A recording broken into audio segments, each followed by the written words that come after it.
Welcome to Sometimes There's Side Eye, a podcast about two friends having real and unfiltered conversations about dogs and people. Listen as we talk about our lives with dogs, training, behavior, share some laughs, and a whole lot of banter.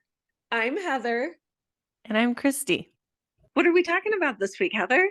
This week, we are going to have a short little episode for everyone because we are going to talk about the new series that we're going to be kicking off. And I'm really excited about it, which is not surprising considering the subject matter. We are going to do a series on dog sports.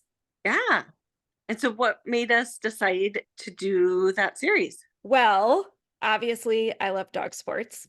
And I managed to rope so many of my pit bull loving people into either forcing you watch me do dog sports or convince you that your dog should do it too. Yeah. But in reality, I just really love doing sports with my dogs because I love getting out there with them and doing Mhm. some sort of activity with them. It's good for them, it's good for us, and I love the little community that I have. And Mhm. so I said to Christy, wouldn't it be cool if we looped a bunch of my friends who do different sports in and did episodes on all different sports? So people who don't know anything about dog sports or maybe don't know anything about different types of sports can learn about it. So we have cooked up this group of people, mostly Thank friends.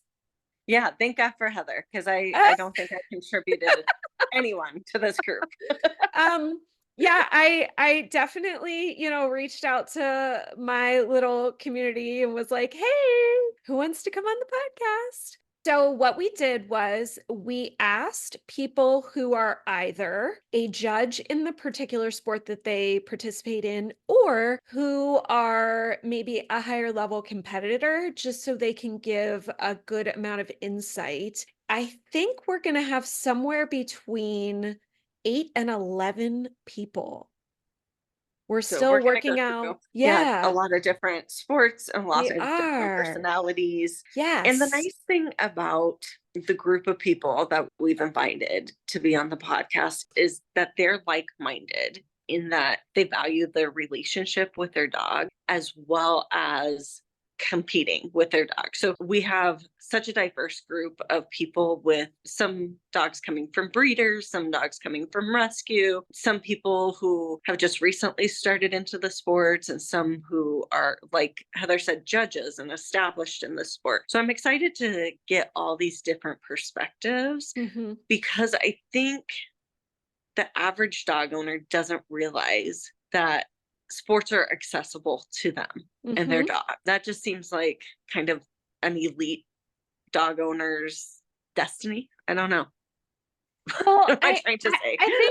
I think that a lot of times it's like, well, if you do sports with your dogs, you live, eat, and breathe it. And Sure. I think that there's also places where people can have fun with their dogs and get out and do things with their dogs, and they don't have to have it be the only thing in their life. There Right. there is availability to do different sports with your dog where that's what you do maybe once every other month, or that's what you have other interests and it sort of aligns with you and Hmm. other things that you're into. For example, maybe you're a runner and you decide that you want to do canicross with your dog or whatever. Nobody knows what canicross is. Okay, canicross is where you basically do like cross country with your dog.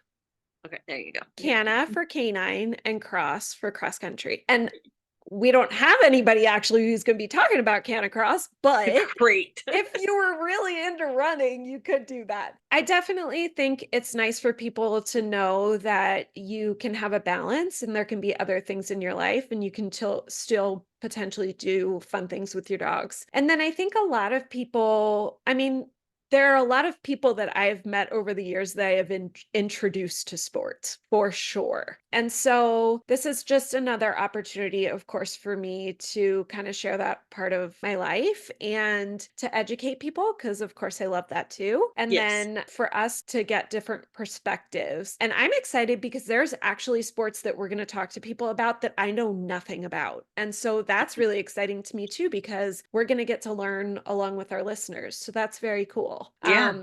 We are going to start out the series having Marissa, and she has 2 adopted dogs, Coda and Aspen. And if you want to get to know her dogs before the episode on Instagram, she's Coda Aspen. So it's KOTASPEN on Instagram. And you can kind of see what her dogs look like and everything. She's going to kick everything off with us. And we thought she would be a great guest because she's doing all of these sports competitively with her adopted dogs. So I'm super excited about that. We're going to have several different episodes where we talk about all different sports with different people. And then we're going to close it out actually talking with a friend of mine who started out as a client at Puppy K, and I met her puppy and said, you have to do sports with this dog. So you'll get to hear the perspective of someone who had no idea anything about sports and who, met me, and then it went from there. And Of course. now they're doing a ton of different things with their dog, and they have found that they really enjoy it, and sort of what it was like as a very new person just starting out and what that experience was like for them. So I'm really, really excited about it. Yeah. And I think obviously I'm not a competitive person, just in general. I'm just not. I do things for the enjoyment of doing things. And then if I end up being any good, Cool. Fantastic. Surprise to everybody. And that's how I approach dog sports too. Yeah. And Lucy and I never competed, but we had so much fun training. And in fact, just yesterday in my memories, the videos of rally class came up. Aww. And I thought, oh, I'm so glad I have these videos because just watching the bond between us was, when you're in the moment, you know what's happening, but it's not, you don't feel it as much because you're going through the motions. But then watching those videos back, I was like, oh, I wish every dog owner had this experience with their Moments dog. like that. These moments of really truly connecting with your dog and working with them for a mutual goal. And it was just, it can be approached as so much fun too. It doesn't have to be like, we have to win. I mean, obviously Lucy was knocking down signs and, doing her own thing. Yeah, but going to rally laugh. class with you guys is some of my best memories. And honestly, it's a great point because just because you practice doesn't mean you need to compete. And so that is an awesome point. And that's still just part of your journey with Lucy. And it's so special. Yeah. Yeah. So I think this will be good for anyone. Like, even if you're thinking, I don't like competing, I don't like that pressure or whatever, that's fine. There's still going to be some doors that are opened that you can at least train with your dog or learn how to learn more about sports in general and see if it's something that is enriching to your dog. Also, it's hard when you're trying to enrich your dog's life on your own. These are just additional ways that we can provide a structured enrichment to our dogs sometimes without us having to think through everything.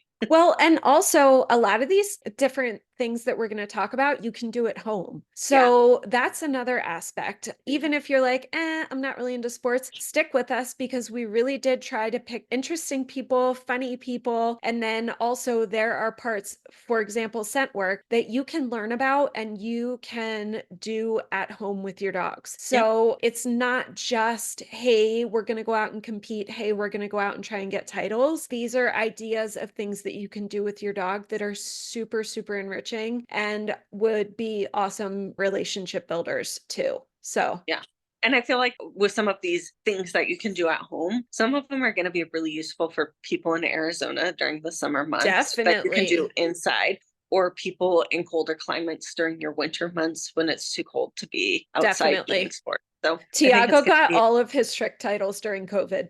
Oh yeah. Because we were home. Actually, what else are you gonna do? Yeah, both the boys got their trick titles during COVID. So there you go. Yeah. I think this will be a good fun series. So stick with us through it. And I think we're gonna have really interesting guests too. So to entice you. I know, right? And there will still be laughter. There will still be side eye. There will still be sarcasm. It wouldn't be sometimes there's side eye without sarcasm. That is true. And we'll be back in a couple weeks with our first guest. Yay! If you've enjoyed this episode, subscribe, rate, and share us wherever you get your podcasts. Also, come on over to Instagram and engage with us at Sometimes There's Side Eye. Thanks for listening, everybody. Talk to you next time. Bye. Bye.